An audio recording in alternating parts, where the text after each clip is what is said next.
Good evening, everybody, and welcome to Carving It Up Live right here on Twitter, as well as the Carving It Up YouTube channel and the Grid Network's YouTube channel.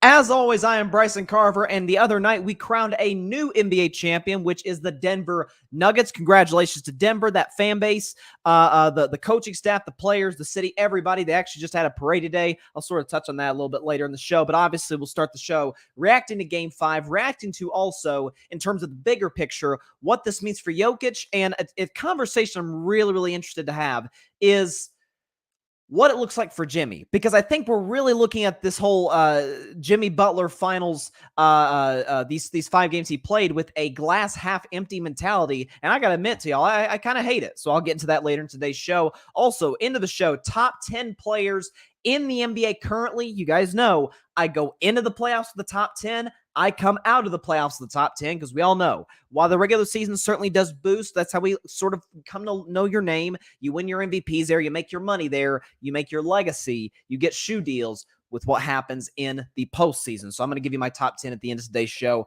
as well. Like I said, loaded show. And also one of my favorite segments I do probably 4 to 5 times a year, depending on the sport, is looking at the good old-fashioned television ratings regarding the NBA playoffs, and I will get to that later in today's show. I think you're going to be really fascinated with what I have to say regarding that.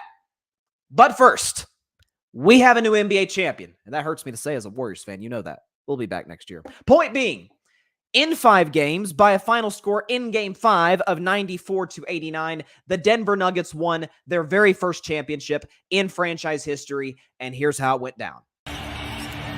Looking. Finds Strus back to Larry. There it is. Three-pointer. Won't go. Rebound. Caldwell Pope.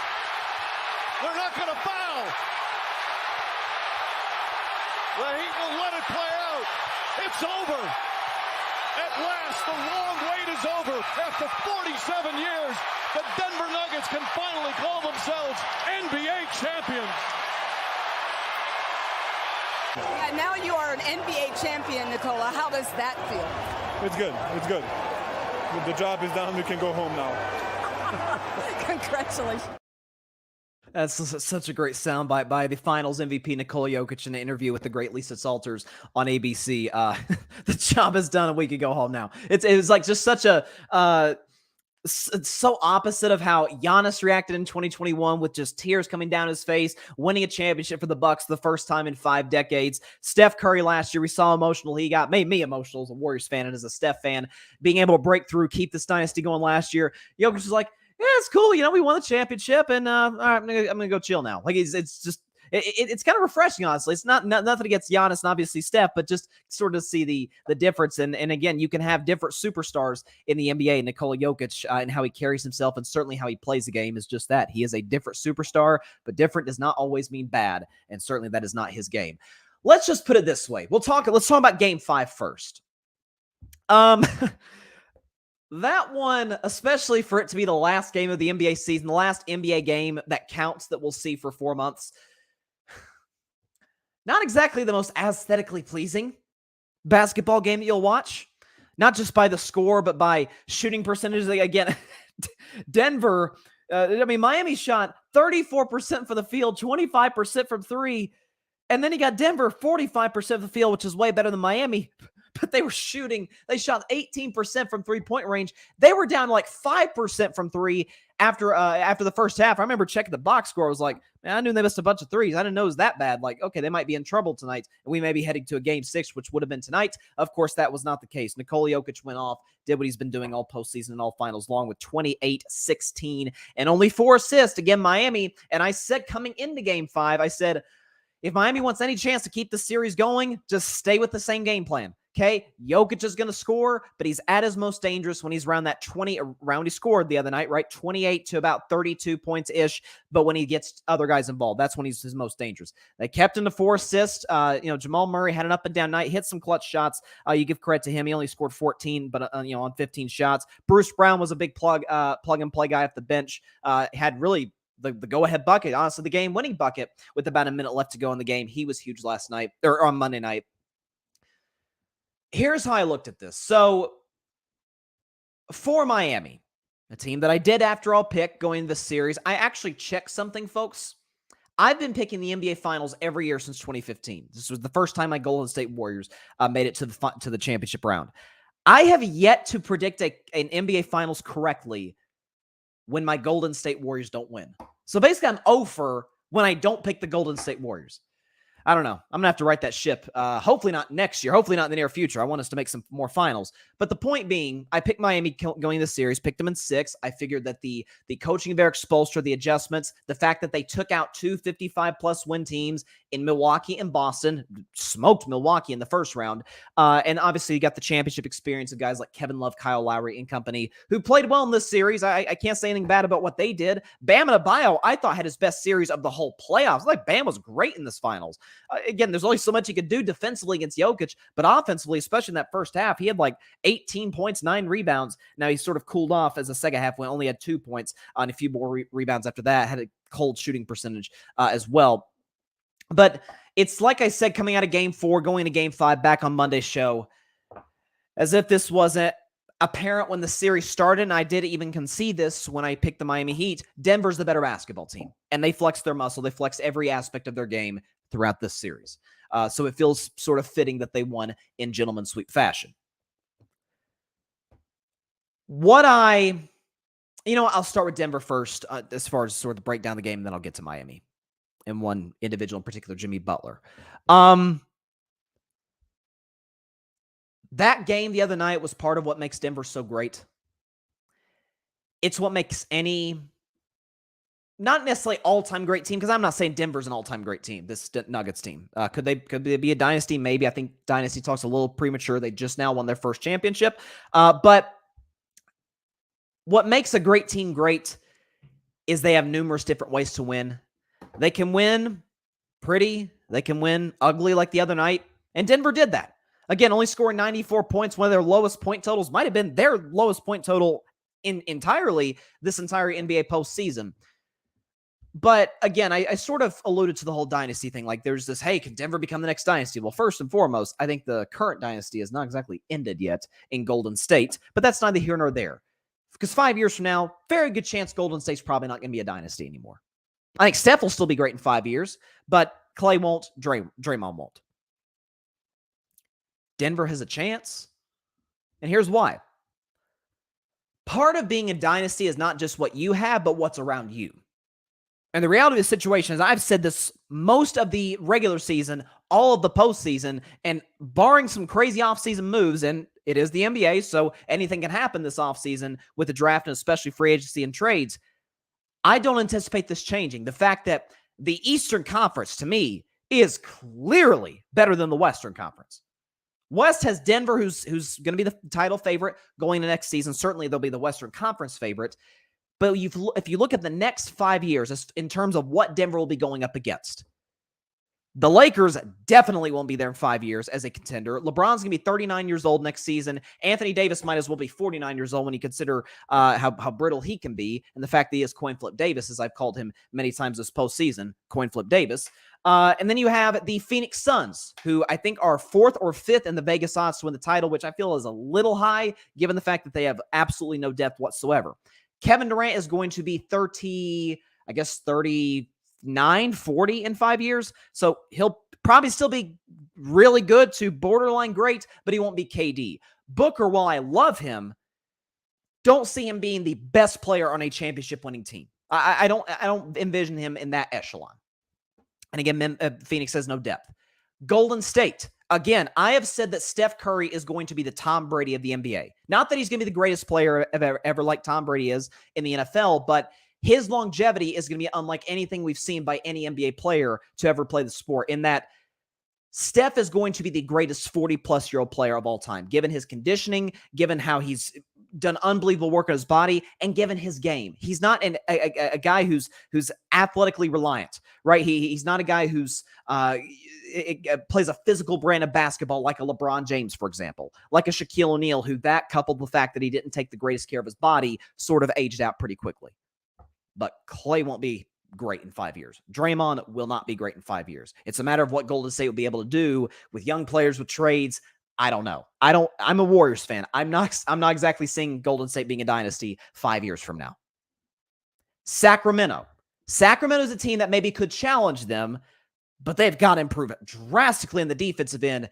And man, they have got to get some size. I mean, Domantas Sabonis was abused in this playoffs by Draymond Green, Kevon Looney. Can you imagine what Jokic would have done to him? Oh my goodness. So they've got to add size. They've got their coach and they've got their star player in De'Aaron Fox. But they've got to get size. They've got to be better defensive. They got to get longer, in all honesty. Honestly, I can see the Oklahoma City Thunder contending for a championship within the next 5 years to challenge Denver. But what do we know when we talk about dynasties and young up-and-coming basketball teams? Experience and guys being in their prime usually dictates how the series ends. Denver still has a great coach in Michael Malone. They have currently, to me, the best player in the NBA, Nikola Jokic. Jamal Murray is only getting better. Again, this is his first season coming off of that ACL tear, and look what he did. There's no question, knock on wood, he stays healthy next year, he's going to be an all-star a season from now, 9 months from now-ish. You still have plenty of pieces like Aaron Gordon, who's locked up for the next couple of years in terms of his contract with Denver. You got guys, do they bring back Bruce Brown? We'll see. I'm not saying he'll be a huge player in the next 5 years for Denver. Michael Porter Jr. is locked in for the next couple of years, and albeit he had a bad shooting series, you anticipate he'll get better at being a young player that he is. Yeah, Denver can be the team in the Western Conference in the next half decade.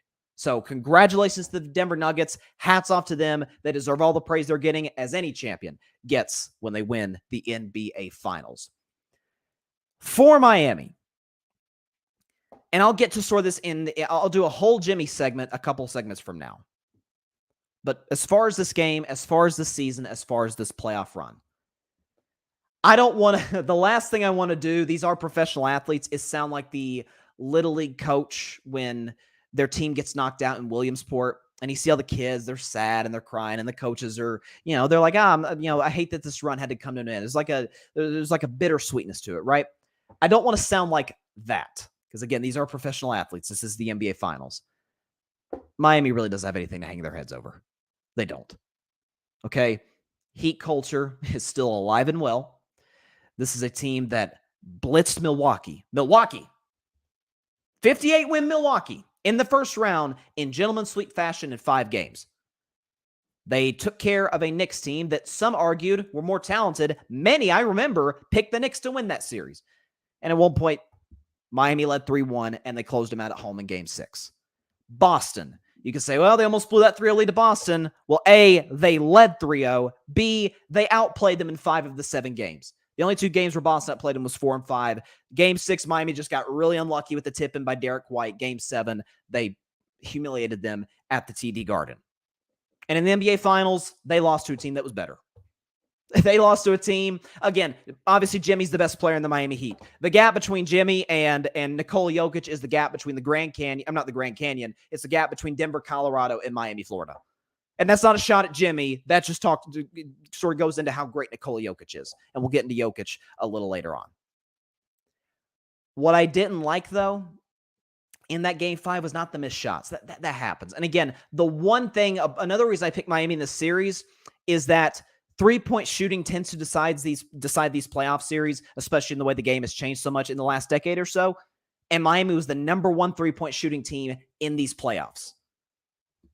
They struggled mightily from three-point range. Now, you could see how much better Denver was. The fact that Denver was probably worse than Miami, if you look at the numbers, and they still pretty much took care of them and outplayed them in every way, shape, and form. What disappointed me was Jimmy Butler in that Game 5. And I saw flashes of it at times, brief, but at times, in the Eastern Conference Finals against the Celtics, where there was a tentative mindset, at least what I saw in terms of body language, in terms of the usual attack mentality we see from Jimmy Butler, that we didn't see in that Game 5. Not only was he 2 for 12, what I was mad at is, why have you only took 12 shots? Like, this is the guy, Jimmy, and we ended up seeing this in the last half of the fourth quarter, where he can go on these scoring stretches where he can score 10 to 12 points a row, which I think he scored Miami's last 13 points of the basketball game. If not for Jimmy Butler, let me make sure I'm getting this right. If not for Jimmy Butler going the scoring run that he went on, the Heat would have scored 5 points total in the fourth quarter. So you're thinking, okay, if Jimmy gives them anything through the first three, maybe we're having a different conversation. Maybe we go back to Miami for tonight's Game 6. Because again, you consider the fact that Miami had a double-digit lead at one point in the game for a long stretch of time. And something else too, and I'll show the play. I did not like the last shot that Jimmy took. So Miami is down 3, 24 seconds left in the game. 24 seconds is an eternity in an NBA game. Miami's got the ball. They just called timeout. KCP made 2 free throws after he got a clutch steal off of Jimmy Butler. And here's the shot Jimmy takes. We'll show it twice here. So here's the inbound to Jimmy. It looks like they're running a screen action for Duncan Robinson. They're not able to get it to go. They don't switch it. And here's Jimmy. I don't get that shot. Sort of a fadeaway off balance. Again, we'll show it one more time here.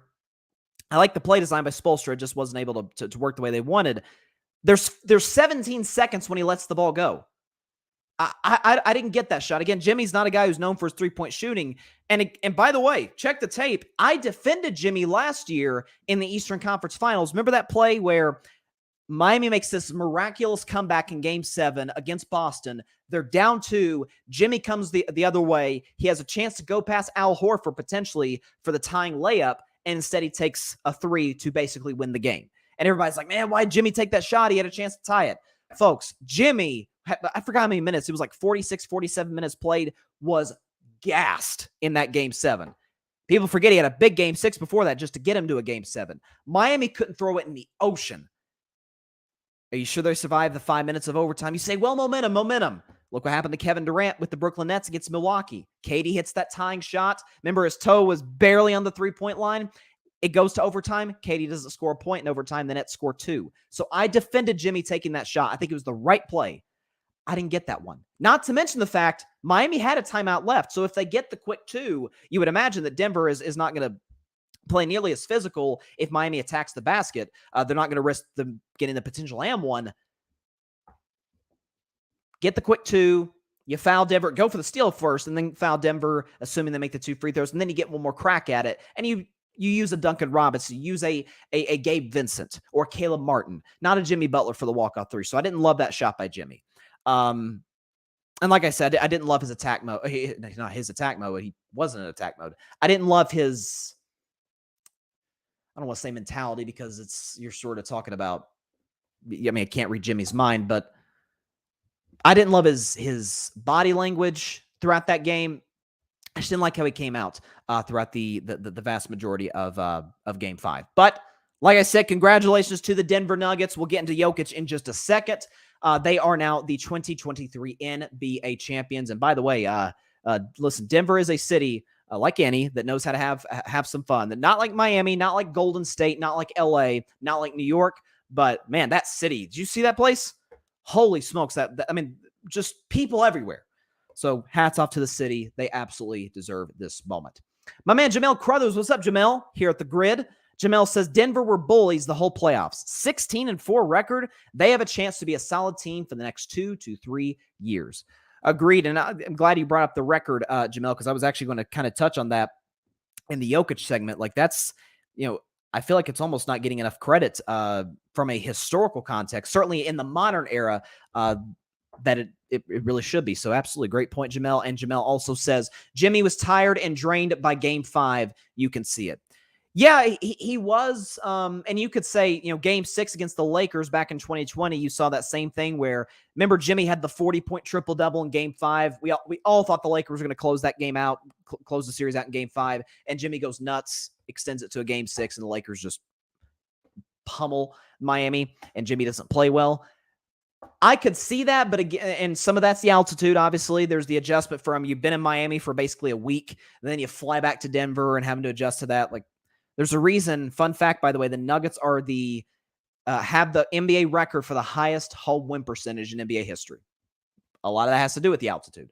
So I get that to a certain degree, Jamel, but in the same breath, well, actually, no, I was going to say we wouldn't give guys like LeBron or KD or Steph or Giannis an excuse, but then again, and I'll get to Jimmy a couple segments from now, but it's sort of like a preview of that.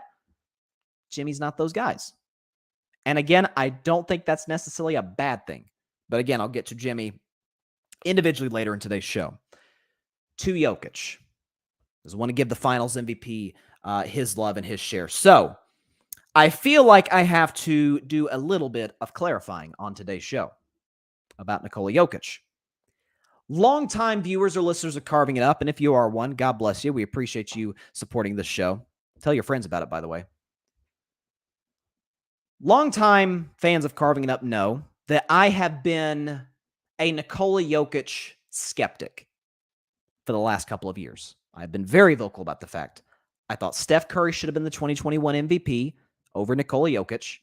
And in 2022, I feel like they really changed the rules for Jokic in order for him to go back-to-back. I thought it should have been Giannis. This year, if I had a vote, I would have voted Joel Embiid. But again, as I've said before about the MVP, whether people like this or not, you validate or invalidate whether or not you should have been MVP in the playoffs. I get it's a regular season award. You get it around the time the second round rolls around, but you validate or invalidate once the playoffs come into fruition, come into play. Embiid was awful by his standards in the playoffs. Awful. Jokic put on one of the great playoff runs we've ever seen. Don't believe that? I mentioned this on Monday's show. I looked at every finals MVP. So the very first finals MVP was given out in 1969 to Jerry West, who infamously is the only player to win finals MVP when his team lost the finals, which the Lakers did that year. So from Jerry West in 1969 to Nikola Jokic in 2023, I looked at all the finals MVPs and their total playoff numbers.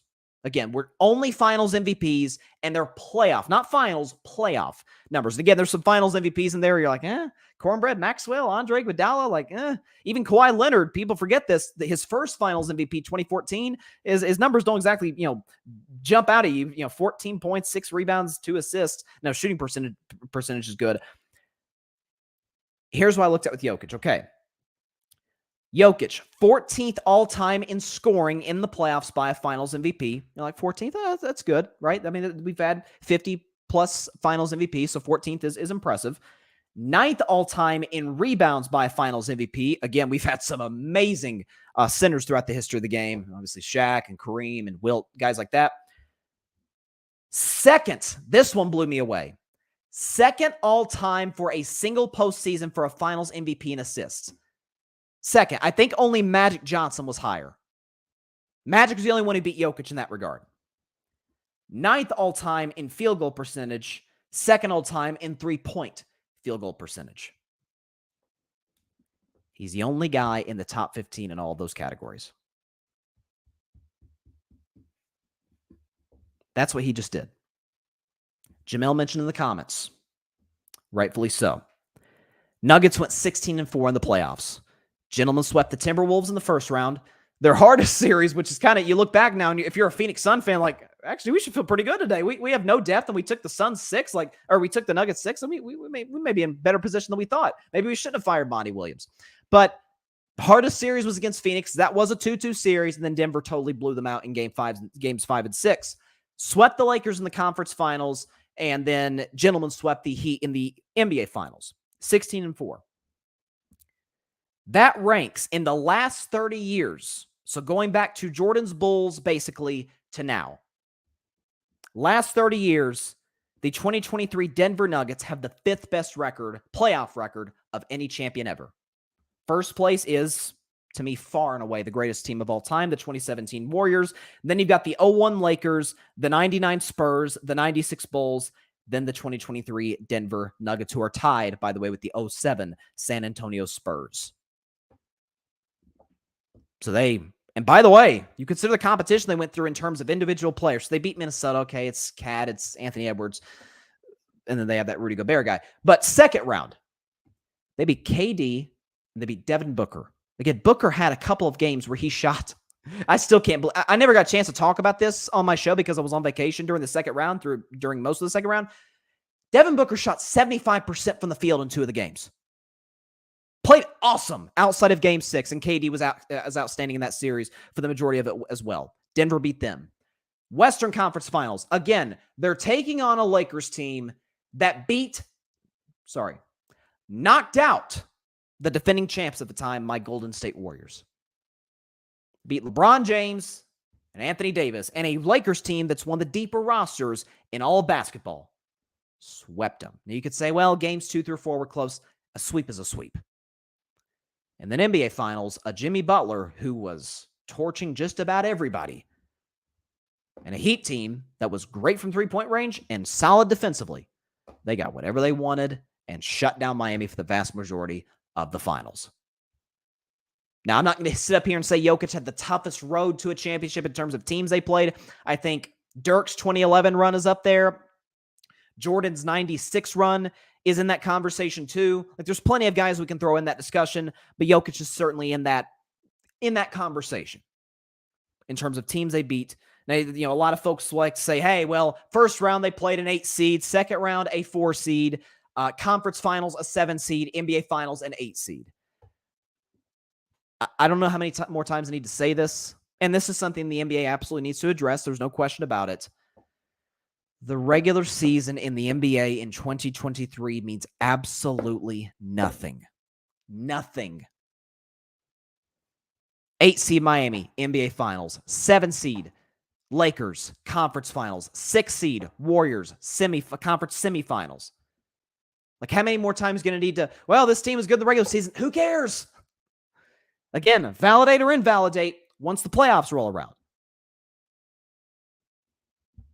So that seeding thing does not mean anything to me whatsoever. I think the NBA is trying to do its best to make its regular season matter. I don't think the in-season tournament is really the answer.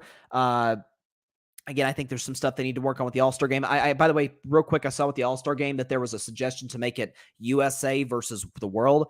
The way the world has caught up to the U.S., I'm all in favor of that.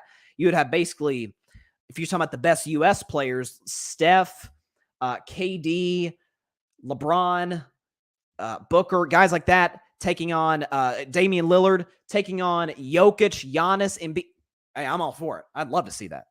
That'd be, honestly, I think I might predict the world to win that one. Sorry to be unpatriotic there, but I think I might pick the world to win that game. But the point being, Jokic had one of the most spectacular runs. And by the way, Jokic also joined a very, very exclusive list of 11 players in NBA history. He becomes the 11th to do this.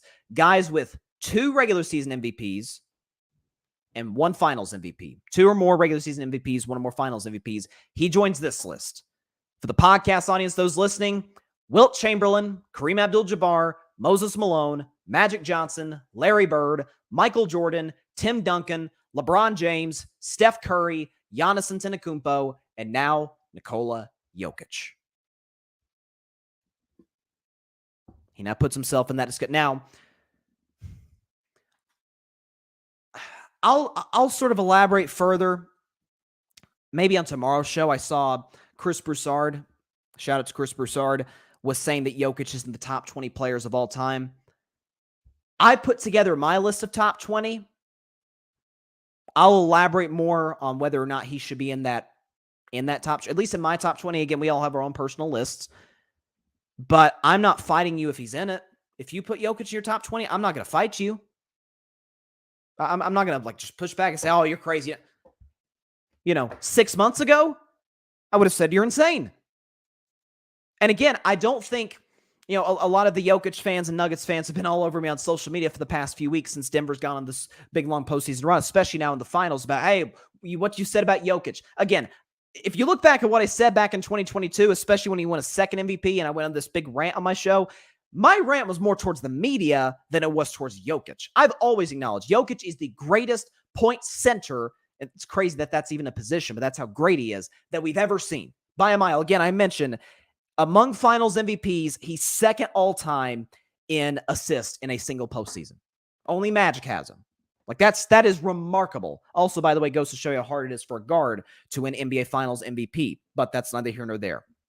So props to Jokic, props to the Denver Nuggets, and hey, there's gonna be a problem next year. And Jokic, what's scary is he's 27, I think. Ooh, he's gonna keep getting better. Denver's got a lot to celebrate, no doubt about it. Speaking of celebrate, they actually had their parade today. Usually a championship parade is about 72 hours-ish after the final buzzer sounds when a team wins a championship in the NBA. And I saw Michael Malone. I mean, it's unbelievable. It's unbelievable. Michael Malone goes to the podium and, by the way, is drunk, stoned, something out of his mind. But he was introduced by the Nuggets, I guess, play-by-play announcer. Make sure I'm getting this right. Yeah, I'm sorry, Nuggets reporter, guy by the name of Vic Lombardi, who was introducing Michael Malone at the championship parade. Vic Lombardi introduced the Nuggets head coach Mike Malone using this, quote, "He came into this world as the son of a coach. But in these playoffs, he became the Lakers' daddy." And even Michael Malone today was on the Pat McAfee show talking about the Lakers and joking about, remember LeBron? There was reports that LeBron might retire after the Western Conference Finals. And he said, "Hey, breaking news, I'm a retire today." I hate the Lakers. I want to make that crystal clear. I'm a lifelong Warriors fan, hate the Lakers. And it pains me to have to come to their defense. But dude, why are you still talking about the Lakers? You just won the championship. And again, I'm not one to criticize how people celebrate championships. I've always said, hey, when you win a championship, you say whatever the heck you want. But you know what this reminds me? It reminds me a little bit of, remember when Donald Trump beat Hillary Clinton in 2016? And for like the next 3 to 4 years, he would not stop talking about Hillary Clinton. It's like, dude, focus on running the country and focus on Joe Biden and Bernie Sanders. Hillary doesn't matter anymore. Why are you still talking about her? Lakers haven't played in a month. Why is Michael Malone still talking about them? He just played Miami. And by the way, it's not like the Lakers sent anything that I know of and like malicious towards Denver. Because folks might say, well, Bryson, your Warriors were talking a lot about the Grizzlies during their parade last year. Yeah, because the Grizzlies, as they're prone to do, would not shut up about Golden State. Dylan Brooks was talking about the Grizzlies are the next dynasty, and meanwhile, he's no longer with them. Jaren Jackson was saying that strength in numbers, making fun of the Warriors' old saying. John Morant was talking mess, saying the Warriors are old, and yeah, Memphis took shots at Golden State. Golden State gets to take shots back when they win. That I know of. The Lakers didn't take any major shots at Denver. So I don't get that. Listen, you say whatever you want when you win a championship, but geez, just rent free. I mean, I've even talked about today's show, or not on this show, but today's show. But I've said during these playoffs that I almost feel like scared almost to talk about any other team except for Denver. Michael Malone or the Nuggets fans might come after them. They can only, they're the only team that can get their shine right now. We can't talk about the draft. We can't talk about Wemby. We can't talk about the off season. No. All topics have to be Denver Nuggets. I'm all about trying to control the narrative to a certain degree, but my goodness. I don't like coming to the defense of the Lakers, but geez. Okay. Jimmy Butler. Let's do a segment on Jimmy because I think it's a very important discussion to have regarding individual players in the NBA. So, at the end of today's show, I'm going to be ranking my top 10 players in the NBA. And I always do this every postseason where I come into the playoffs with a top 10. And again, some of the guys in that top 10, like Luka or Dame, guys didn't make the playoffs. And I come out of the playoffs with a top 10. And it's obviously looks very different. Not drastically different, but certainly there are guys that fell and guys that, like Jokic, obviously he was number 8 in my list. The last, either 7 or 8 on my list the last time I did it. Yeah, Jokic is going to be a little bit higher. Safe to say. Spoiler alert, Jimmy did not make my list. He did not make the top 10 players in the NBA. And I don't think that's a shot. Him not playing that great in the finals, I don't think hurts him anyway. I think Jimmy's one of those guys where he's a multi-time All-Star. He's been to multiple conference finals. He had led the Heat to the finals just 3 years ago. Jimmy's one of those guys where I think he's in the rare position, especially guys that don't have a ring, of guys where he has mostly everything to gain and not a whole lot to lose. I talked about on last Friday's show, coming into Game 4 of this series, where Denver was up 2-1. Game 4 was in Miami. And Jimmy, there was this whole thing. And Jimmy, shut it down to his credit. But a lot of folks were saying, hey, If you look at Jimmy's numbers, they've gone down a lot since the ankle injury against the New York Knicks. Game 1, he twists his ankle, he misses game 2, and never really quite looked the same after that.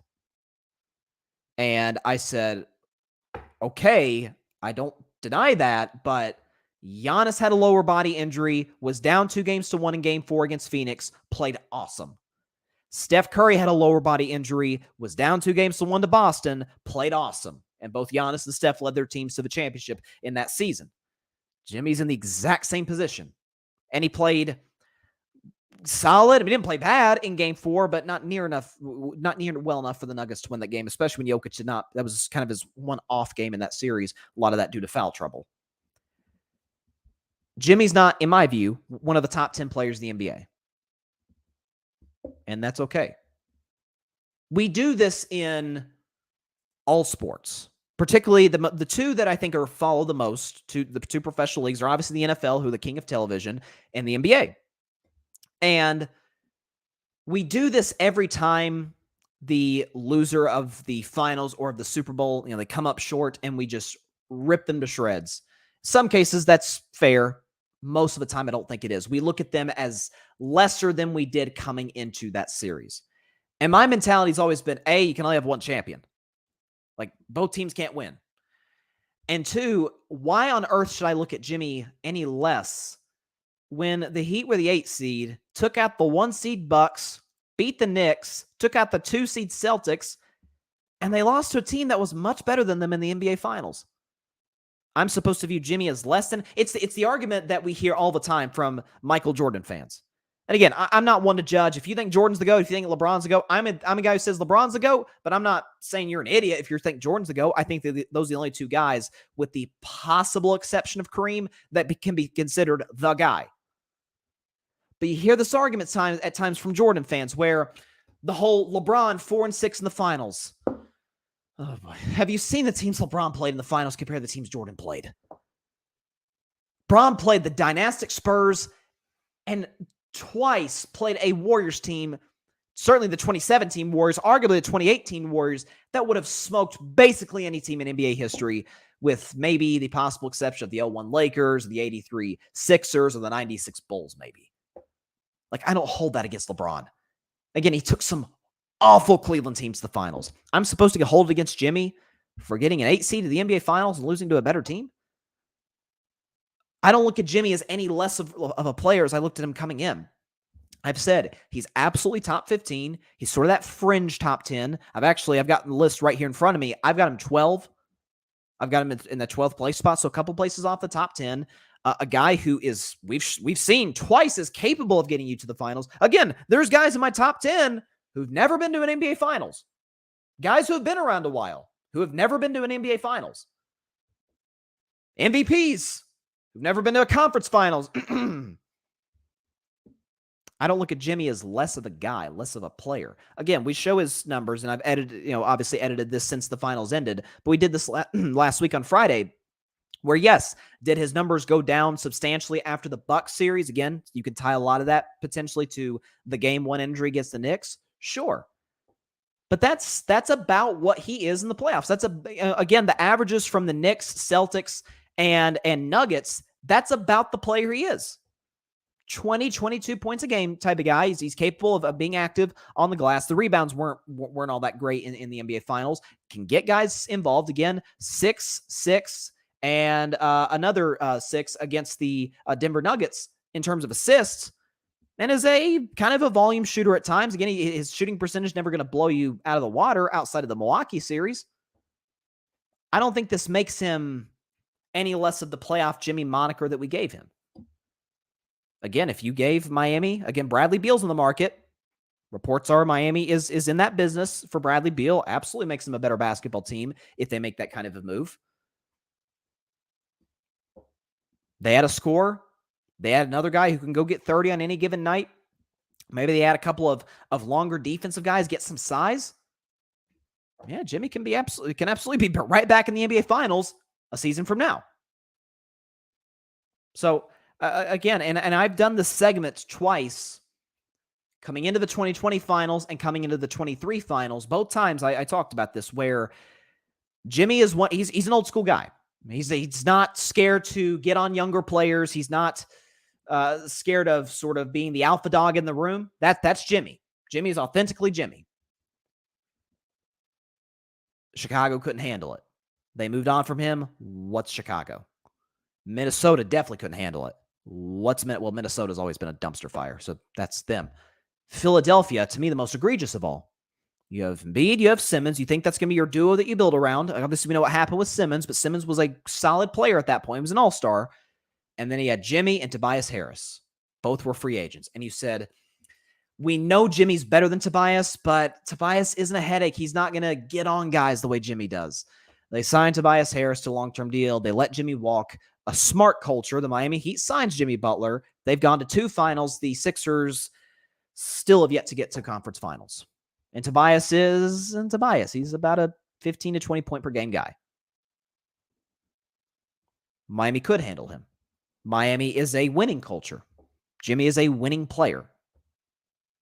I don't have to look at him as less of a guy, less of a player, because did he play below his standard in the finals? Yes. I was very critical of his mindset is not being in attack mode from the jump in Game 5. I didn't like that it took him until the fourth quarter to finally get going, and I definitely didn't like that last shot at the end.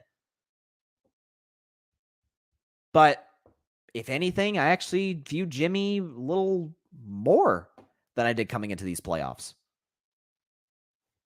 I mean, again, this is a Miami Heat team that while I think is talented, and I've defended them like crazy throughout these playoffs, they do have 4 undrafted players.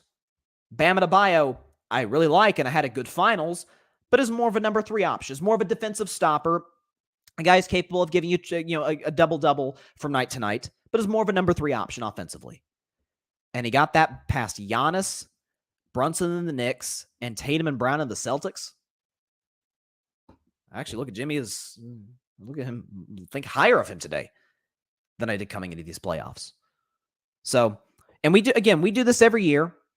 We looked at remember a couple of years ago when the Kansas City Chiefs lost to Tampa Bay in the Super Bowl, and we're like, oh man, some of these younger guys may overtake Mahomes as the best quarterback. Is Andy Reid, is he really the best then they lost Tyreek Hill. Oh, I don't know about Kansas City, and then they won the Super Bowl last year. Like, we don't need to overreact to a team losing the Super Bowl. They're really not that good. Well, I mean, they were one of the last 2 teams left. Evidently, they did something right. So did Miami. I actually saw a stat today that the Miami Heat and the Golden State Warriors have been to I have the stat on my Instagram. I want to get this right. They've been to 12 of the last 13 NBA finals. And ironically, have never met, which is crazy. Miami's been to 1, 2, 3, 4, 5. They've been to basically half of the finals in the last decade and a half. They'll be fine. As a matter of fact, I think they'll be better next year. They'll make the adjustments. They'll add some guys who fit Heat culture, fit what they need. And Miami will, I don't think I'm going on a limb and saying Miami's not going to be the 8 seed next year. So, hats off to Jimmy. Outstanding playoff run. And, Miami's not going anywhere. But it's not a knock on Jimmy to say, you know what, Jimmy, like I was talking about, hey, what Giannis did in 21 down 2 games to 1 with an injury. What Steph did the same thing. Well, Jimmy's not Giannis and he's not Steph. He's not KD. He's not Luka. He's not Embiid. He's dang sure not Jokic, as we saw in this series. Is he capable of outplaying him on a night-to-night basis? Maybe even in a series like he did with Giannis and Tatum? Sure. But I don't think he's necessarily better than them. And that's okay. I still think he can be the best player in a championship team. I'll tell you that much. I do. Let's see. Do we have any updates? I did see this, by the way, speaking of the Celtics, little offseason news, and this offseason is starting to, again, free agency. Today's June 15th, so free agency starts in about 2.5 weeks. Very, very excited about that. The NBA draft, by the way, the Grid 2023 NBA draft live reaction show is a week from tonight. We don't have a set time yet. It's probably going to be about 7:30 because we'll do like a pre-draft show. And then once the draft begins at 8 p.m. Eastern, we'll dive into that. My man, Mike Guido, who just hit me up today, is talking about he's got the mock drafts and the scouting reports on over 100 players. So Mike's going to be involved. Barry's going to be involved, just like they have been the last couple of years. And so very, very excited. So a week from now, the Grid 2023 NBA draft live reaction show, our 3rd annual, by the way. will be live here on YouTube and on Twitter and maybe other platforms. So stay tuned for that. But NBA free agency in a couple weeks, about 2.5 weeks. So we've got the Bradley Beal news that it looks like he and the Wizards are going to seek a trade. And then Danilo Gallinari, which I tweeted today, almost feels like an acquisition for the Celtics in that didn't play a dribble for them last year because remember they got him on the buyout market after Atlanta traded him to, I think, San Antonio, who bought him out. Boston brings in Gallinari, and the poor guy has a catastrophic knee injury playing overseas. And they don't, again, that's a stretch four, solid defender, excellent three-point shooter, can put the ball on the floor. Like, that's a good, it feels like a pickup for the Celtics. So he opted into the last year of a 2-year contract with Boston. So, yeah, good for them. It's a good little pickup for the Celtics. And again, we'll see, do they add Chris Paul? What does Boston do? There's a lot of questions for a lot of teams for this offseason. Lakers, Warriors. I don't know what Philadelphia is going to do. To me, the only way Philadelphia can sort of salvage what they have now is a trade for Dame. And again, I'm not so sure. Of course, I don't know if Dame has a no trade clause, so I don't think he'll have much of a choice in the matter. But then again, listen, Dame's been loyal to Portland for 11 years. They're not going to screw him over and send him to, Orlando or something. Although I do think Orlando's on the come up. I like Banchero. Okay, so in today's show, I'll do the top 10 players in the NBA. But, as I am prone to do, really wanted to sink my teeth into this here story. I think it's quite fascinating, in my humble opinion, is the fact that the 2023 NBA playoffs were the highest rated playoffs in 5 years, in a half decade. It's funny, 2020, I was lectured by many in the media, and believe it or not, many people I know in my personal life, oh, the NBA is dying. You can't, go political and all this and all that. And I laughed. The NBA wasn't going anywhere. Come on now. I do this with the NFL ratings every 4 years. I do the segment, and I'll do it again. The reason the NBA playoff ratings were low, by the way, in part was because of the fact that COVID pushed the season and they were up against the NFL's ratings, and the NBA nor anything can compete with the NFL. Again, the NFL is the king of television. The NFL was going to be out the NBA in terms of sports ratings. They always do. The election every 4 years draws attention away from sports, away from other forms of entertainment, onto the cable news networks, the Fox News of the world, the CNNs of the world, the MSNBCs, the CBSs, the NBCs, the ABCs, all the alphabet, right? All eyeballs go to those platforms during election season. A year from now, in the 2024 election, it's going to do the exact same thing. NFL ratings were down in 2016, 2020. People blamed Kaepernick in 2016, Black Lives Matter in 2020. Oh, that's funny. They went down those 2 years, and wait a minute. They also, what a coincidence, they happened to also go down in 2012. Oh, maybe a little correlation, because I don't remember athletes being all that political in 2012. Oh, ratings still went down. Why? Was Obama going to win re-election, or was Mitt Romney going to win? So everybody was tuned into that. Trump and Hillary in 2016, as I mentioned earlier in today's show. Trump and Biden in 2020. Whoever it's going to be in 2024.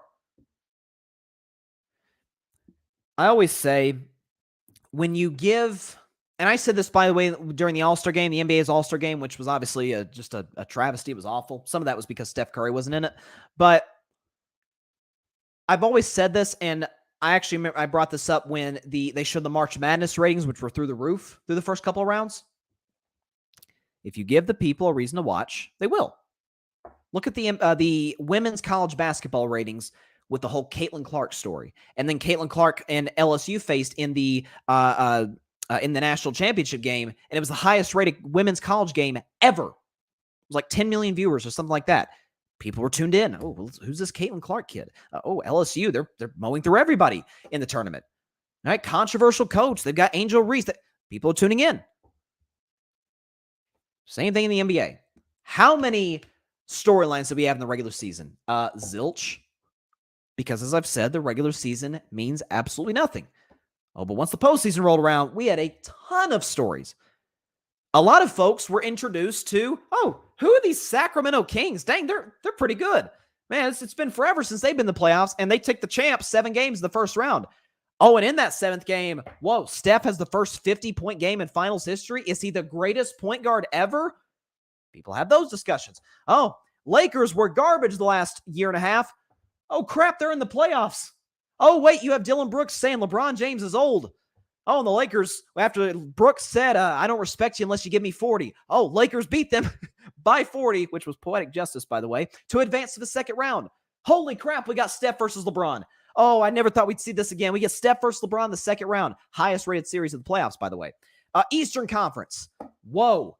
Miami knocked out Milwaukee. 8 seed beat the 1 seed. Are you kidding me? Wait a second. The Knicks are back.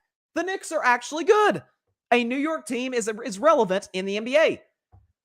Again, you have the Boston-Philly series. Boston-Philly, I think, have met more times than any 2 teams have ever met in playoff history. So it's like another chapter to a decades-long rivalry. You have that. Conference finals. You have, Jokic. People are like, should he have been? By the way, I was one of them. Should he have been the MVP?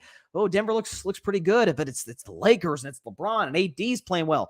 Whoa, the Nuggets swept the Lakers, and then the Eastern Conference Finals. Everybody, including myself, which I was very ashamed of, and I apologize to Miami for this, picked Boston. Boston's going to beat Miami. And then you have these NBA Finals, which, I'll be honest, weren't all that compelling. But you have the Jokic story. Jimmy Butler, can he get a championship? All that rolled into 2 months. Of course people were going to watch. Again, this whole notion of players being political hurts sports. It doesn't. You think NBA players are any less outspoken than they were 3 years ago, 2 years ago, 1 year ago, 7 years ago in 2016? I would argue more so. It doesn't affect the ratings whatsoever. And again, next year, we're going to have an election. Players from both sides of the aisle are going to be outspoken about it. The ratings are going to go down, but it's not because of the players. It has everything to do with the fact that all of our eyeballs go to because again, what do we like in America? We like polarizing candidates. Both the Republicans and the Democrats are not short on those. And so we want to see what new crazy stuff they have to say. What's going on? Or, the Republican debates, which are in a couple months. There is what happens to the Democrat Party? They run Biden, they run somebody else. We're going to be paying attention to that. It's more important. By the way, it's more important than what's going on in the NBA. And I'm a huge NBA fan. It's more important. I saw the story. I'm like, okay, yep, just more ammo for me. 2024 is going to roll around. NBA ratings may go down. NFL ratings absolutely will go down. And then they'll come back up. I get it. I genuinely get a kick out of this false narrative that has persisted for almost a decade. It's not true. Again, reading, educating yourself. And again, I'm not in any way, folks, trying to insinuate, I'm this, highly educated. No. But it's about things are not always as they seem. Look into this. Is what this cable host telling me, is that really true? Well, let me look it up. Oh, that's not in the slightest bit true. Reading is power. That is a cliche that I believe in with every fiber of my being. Reading is indeed power. Okay, so NBA season is over. I'm as sad as you are. Really, this is. I don't want to be negative or down in the dumps or anything of that nature, but this is kind of it's the dog days of the sports calendar year. Nothing against baseball, but midseason baseball is the most boring baseball. Opening couple months are great. And by the way, I want to give a big shout out to the New York Knicks because of them and a walk-off win last night. The Yankees lose. To the Mets, shout out to Nemo, I think was the guy who got the walk-off hit. So shout out to them. But regular season baseball is not interesting. It's the postseason when, again, the ratings, which that's the case with any sport, the ratings go up in the playoffs, but it's more interesting. It's a more interesting game from a strategy standpoint. You get the best teams, the best pitching, the best offenses. But we're in for like another 2.5 months of searching for topics. Because the NBA season is over. But I have to fulfill my obligation, which I do every NBA playoffs, where I do my top 10 players in the NBA going into the playoffs and my top 10 players exiting the playoffs. So before we get into it, here's my top 10 going into the postseason, and I'll read it off for the podcast audience, 1 through 10, starting at number 1.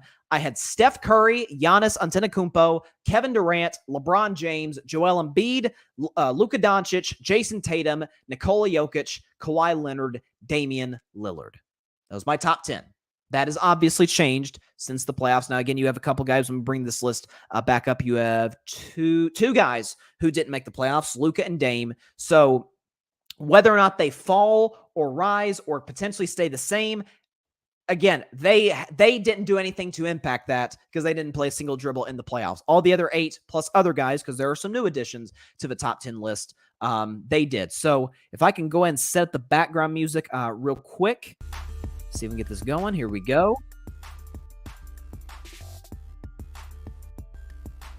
All right, here we go. So, top 10 players in the NBA. We will start at number 10, and he didn't move. Dame Dollar himself, Damian Lillard, who may not be a Portland Trailblazer 2 weeks from now. There was nothing that I saw from guys, at least from guys, in the top 10, coming into the postseason, coming out of it, where I was like, okay, is enough to basically kick Dame out. Again, you look at what Damian Lillard, you say, well, Portland wasn't good this year. Portland's rebuilding, and they have a superstar on the roster, which is why they need to move him, why he himself needs to move on.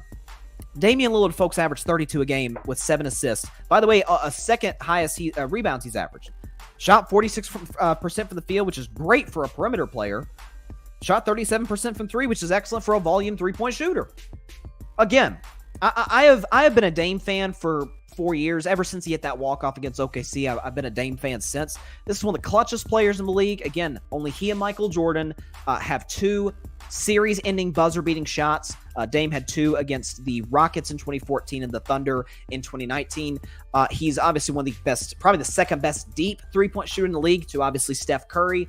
He's one of the best overall scorers in the NBA. He has some 70-point games on his resume, some 60 burgers. I don't know why we continue to hold against Dame. Is he Steph? Is he Giannis? No. But can he be the best player? Certainly the second best player on a championship contending team? Absolutely. And I think we're going to see that in this offseason. Is it Miami? Is it Philadelphia? Is it Boston? Who goes after Damian Lillard? For Dame's sake, I hope it's a title contender. He'll see just like Kevin Garnett saw. KG played all those years. He wanted to be loyal to Minnesota, but the second he won a championship in Boston, Kevin Garnett, just this, his words, not mine, said the biggest regret of his career is that he didn't leave Minnesota sooner because he potentially could have won more NBA championships. I think Damian Lillard is going to be the same mindset. He'll be in a new team next year, and he is my 10th best player in the NBA. At number 9, in the 9th spot, we've got a new addition to the top 10, and that is Mr. Devin Booker. My Lord, what this young man did in the playoffs. Now, I guess he's in his 8th year, so he's not that young. What he did in the postseason is unlike anything I've ever seen from an efficiency standpoint. He had 2 games, and he averaged over 30 in the playoffs as a whole.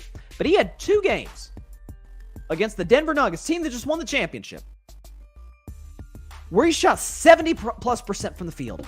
One of those games he scored, I think, 36. The other game he scored 47. He had one game where he shot 80% from the field. Obviously, we know he, like Dame, has a 70-point game on his resume. A Phoenix Suns team that had Book, KD, and nothing else. They had an old Chris Paul, a DeAndre Ayton whose relationship with Monty Williams was pretty much gone, and no bench. I mean, guys like Torrey Craig and Shamet, who had a solid game 4 in that series, that was about it.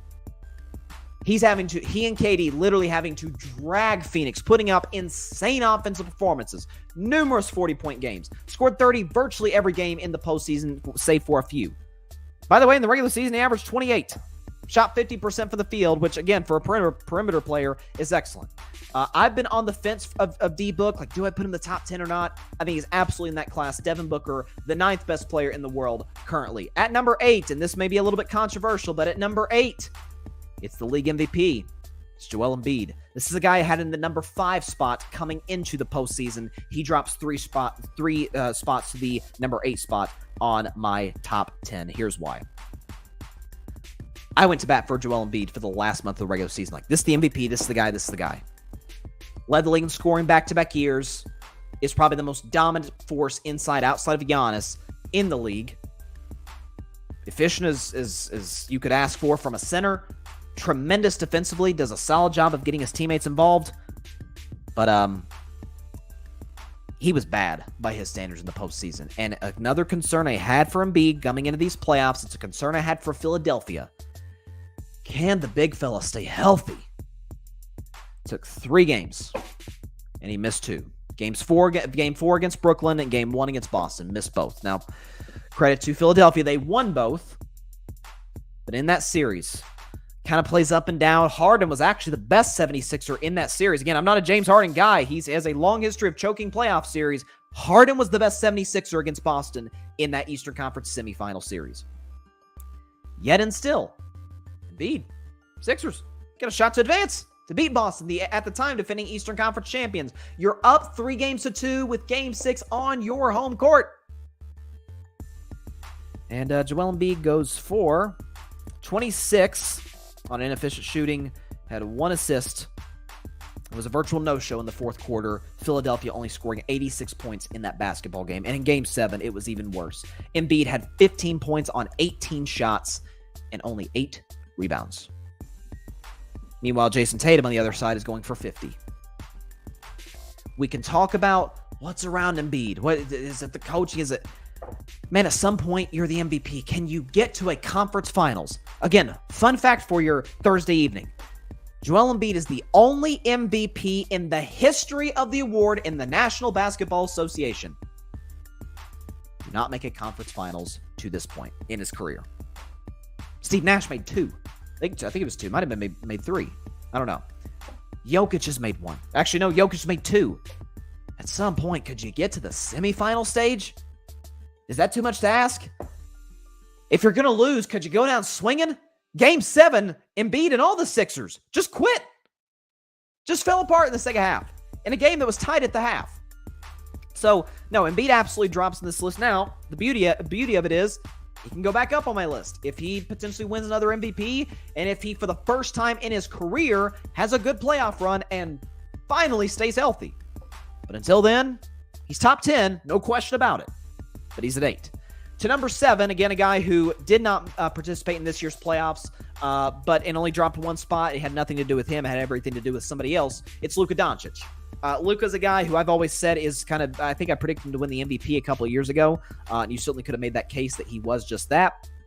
But listen, Luka, I had at one point as the 3rd best player in the world behind Steph and Giannis, but I dropped him quite a few spots because of how Dallas completely fell apart in the second half of the season. But you got to remember the fact that Luka did average 32 points a game, only second to Joel Embiid with 9 rebounds and 8 assists on 50% shooting. Now,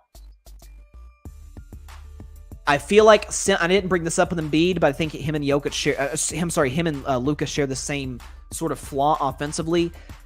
It's the same flaw that Harden has had most of his career. It's the same flaw that you can say it was out of necessity, but even Kobe later admitted he needed to change this, where it's one-on-one iso ball.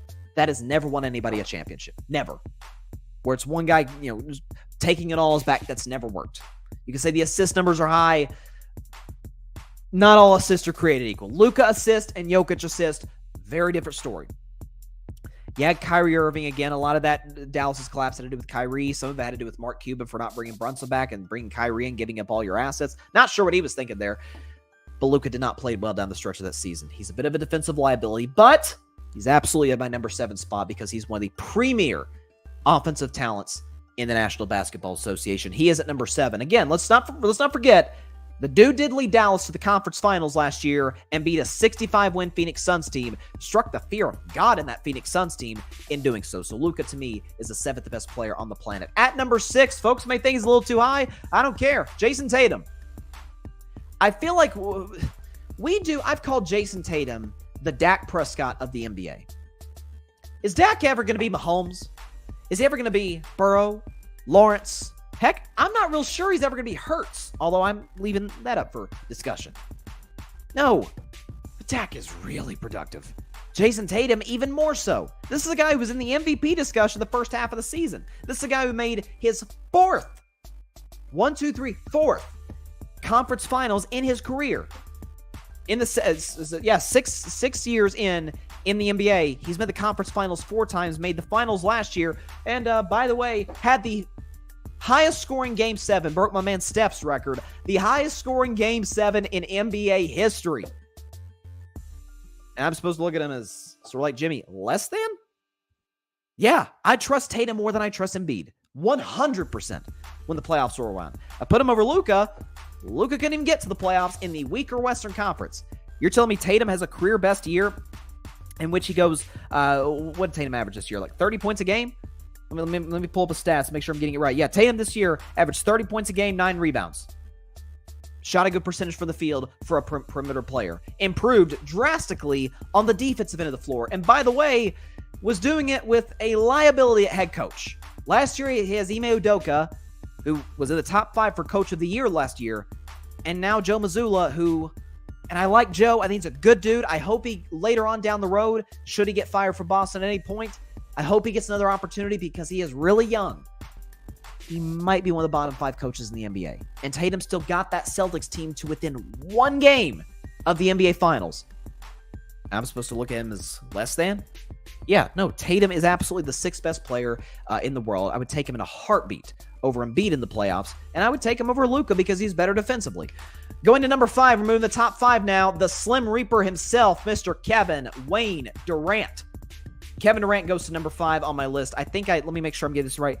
I had him at 3 coming into the playoffs, in large part due to the fact that in the regular season, he had the very first, we talk about 50, 40, 90 seasons, he had the first 55 40-90 season. 55% from the field, 40% from 3, 90% from the free throw line. And KD was outstanding these playoffs. Average over 30 a game in the postseason, was, as he tends to be, incredibly efficient.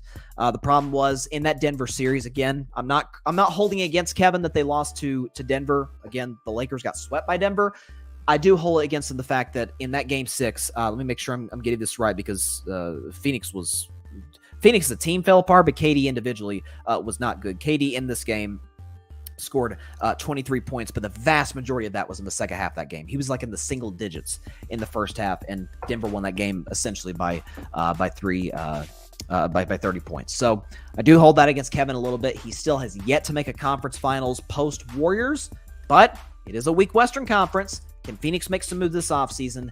Maybe Kevin Durant can get Phoenix to the conference finals, which they got back to that in 2021. But he's still absolutely... I've always called KD the most gifted, not the greatest, but the most gifted offensive player in the history of the game. He can get whatever shot he wants, whenever he wants it.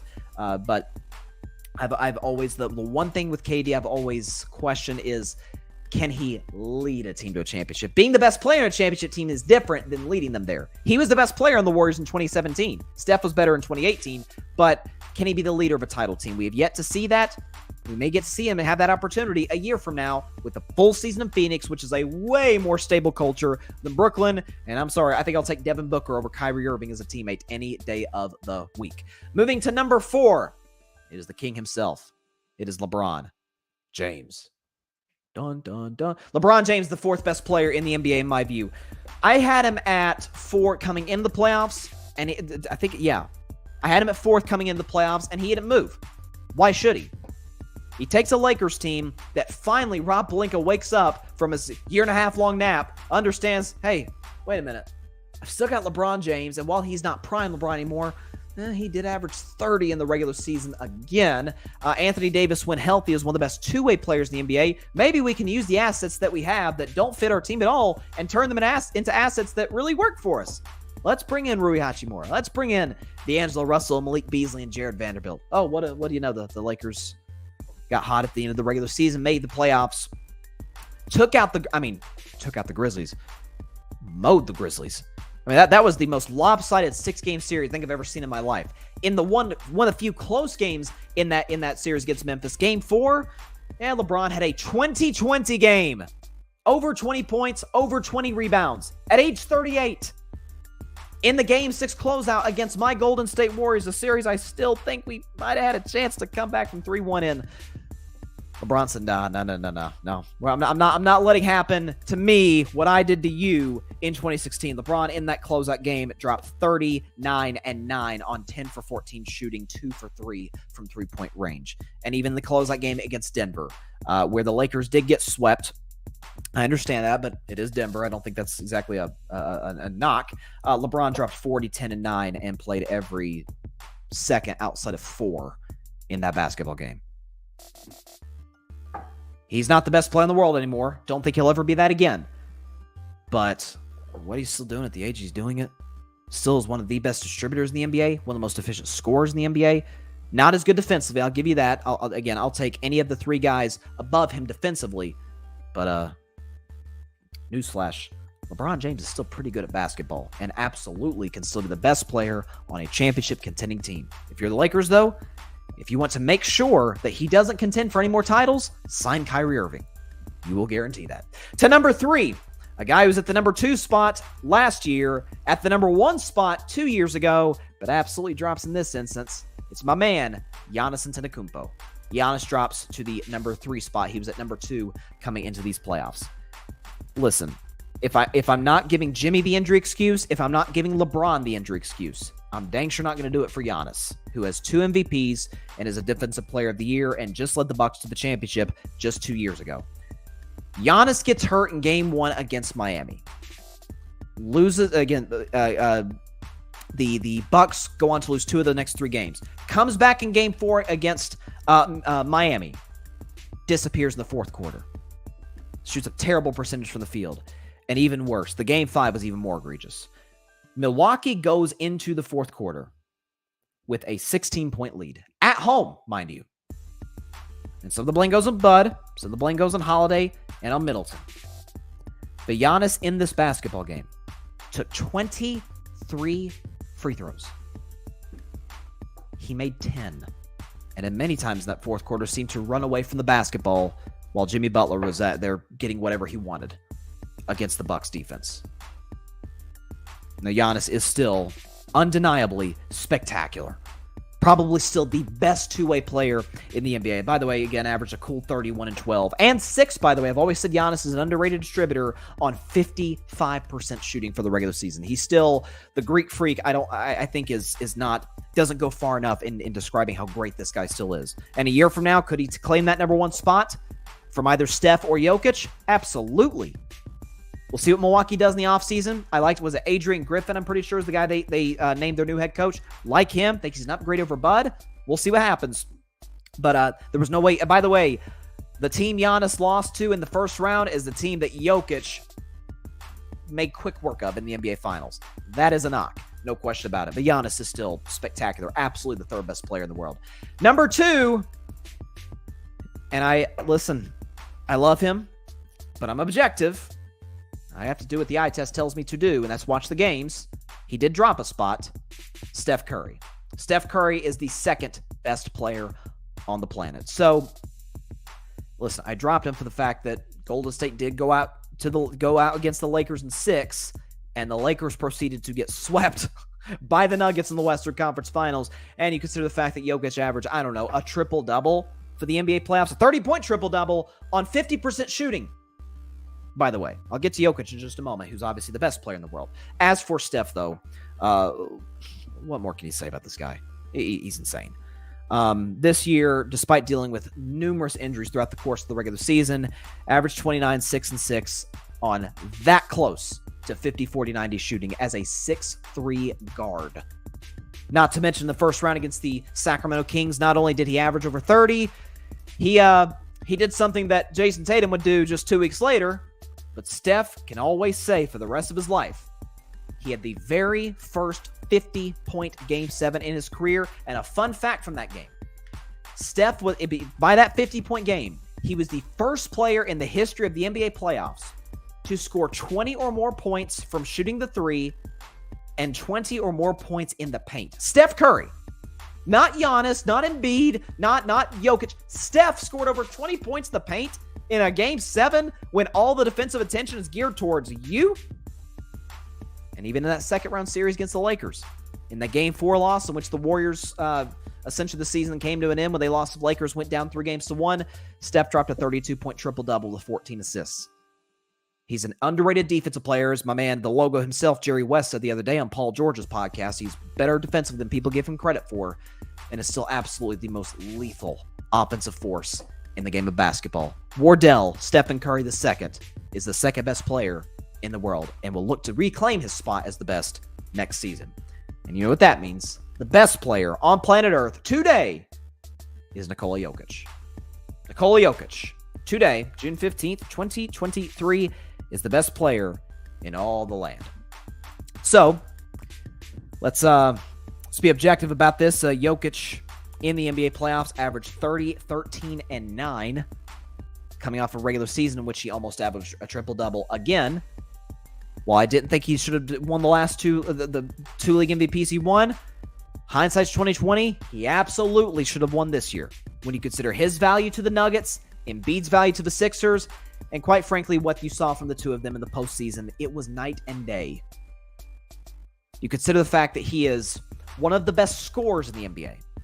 He is undeniably the best distributor in the NBA as a freaking center, and is still one of the best rebounders in the game of basketball.